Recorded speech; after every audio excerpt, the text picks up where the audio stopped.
talked about the economy, climate action, the geopolitical context in the world right now, and the importance of democracy.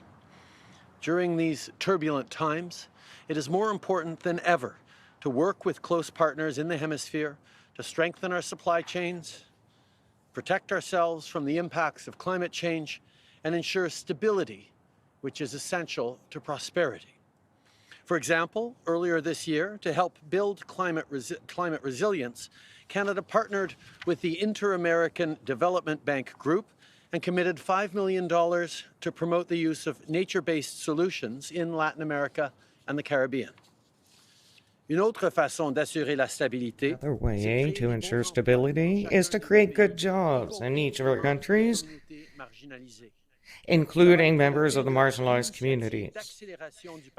So it's the initiative of accelerating a partnership with the Americas will create with the United States to support entrepreneurs in these communities. We also need to help the millions of refugees, asylum seekers, and migrants in Latin America and the Caribbean. Since June, Canada has continued to welcome record numbers of migrants and refugees from the Western Hemisphere. And we are committed to helping migrant hosting communities on the ground, too, by investing towards better access to clean water, education, and other basic necessities. Comme je l'ai dit plus tôt, as I said earlier, we must continue to encourage stability because a more stable world means more security and prosperity for all. And that's why we're here today. And that's why we'll continue to collaborate closely with all our American partners. Obviously, the leaders are all following the Middle Eastern situation very closely. We had several discussions with President Biden to discuss a range of issues. There's a lot going on in the world right now. And the relationship between Canada and the United States is very important in how we engage with all these issues. Of course, we talked about the Middle East and Hamas's terrorist attack. We've all seen too much horror these last weeks. Kids being killed, pregnant women needing care, communities devastated. You don't need me to describe the horror, because we're seeing it every night, every time we open social media. We all want it to stop. We need a humanitarian pause. But let me repeat what needs to happen and what needs to happen now. First, all the hostages need to be released. We need much more aid going to the Palestinian people, and we need innocent civilians to be protected in Gaza and increasingly in the West Bank, including from extremist settlers. On the issue of Canadians and their families in Gaza, we are encouraged by the assurances that Minister Joly received from Israel and from Egypt that Canadians and their families will be able to leave Gaza in the coming days. We will not stop until all Canadians are brought out to safety. We'll continue to work with our partners in the region and elsewhere in the world, including here, of course, the United States. Thank you for being here today, and I'm happy to take your questions. We'll start the questions with Radio-Canada. There are hundreds of other foreign nationals that have come out of Gaza in recent days. We understand for Canada, we must wait till at least Sunday. My question is, why does it take so long for Canadians, specifically, to exit?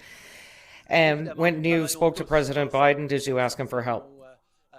Obviously, we're all working together to get our people out of Gaza. It's an extremely complex situation.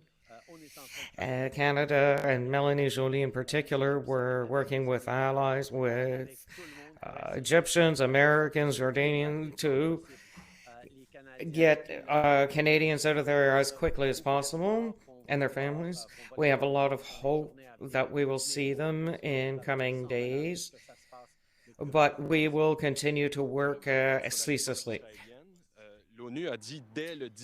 I'd like for you to answer the Israeli reply, who said that he will make no compromise until his hostages are released. And the UN says, does the Israeli response to the UN worry you, and do you find it acceptable? We all understand how Israel needs to see these hostages liberated.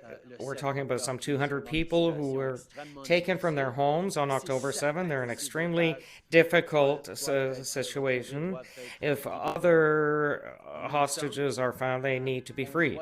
At the same time, we need to wonder whether the cost of justice should be to see all Palestinian civilians suffer. We need to ensure humanitarian aid, water, medication, food, electricity, so that they can function. And this is why we are calling on humanitarian pauses as quickly as possible to protect civilian life. Prime Minister, in your conversations with President Biden, did you get the sense that Israel is any closer to agreeing to these humanitarian pauses? And what are you doing to get them there?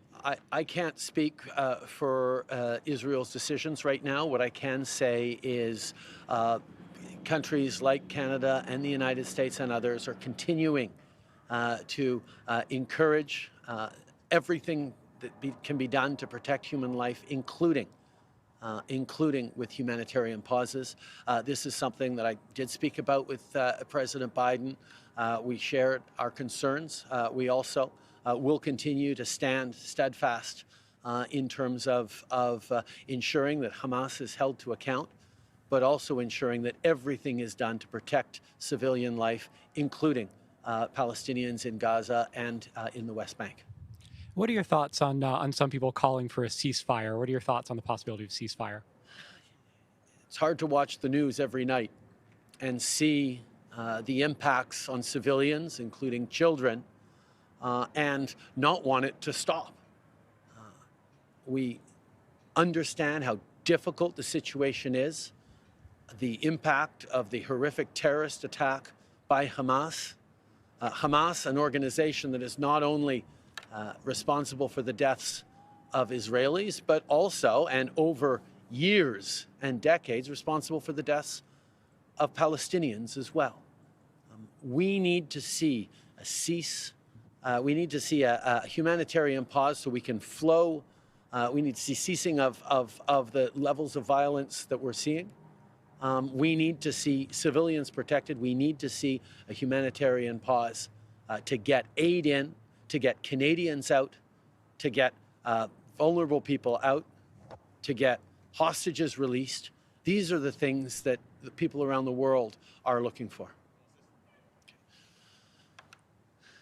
Évidemment, on peut pas voir les nouvelles à chaque soir, voir les enfants.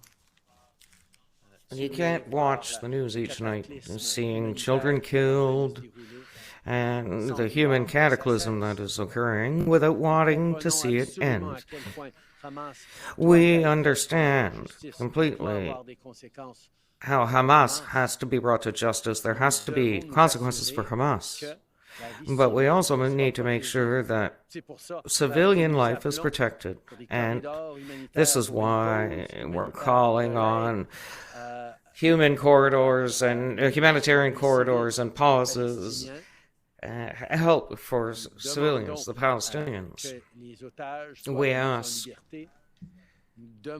for the hostages to be freed, and we are asking that everything be done to get Canadians and their families out of Gaza. Prime Minister, My colleagues are reporting that Canadians in Gaza might be able to leave on Sunday, Monday, and Tuesday.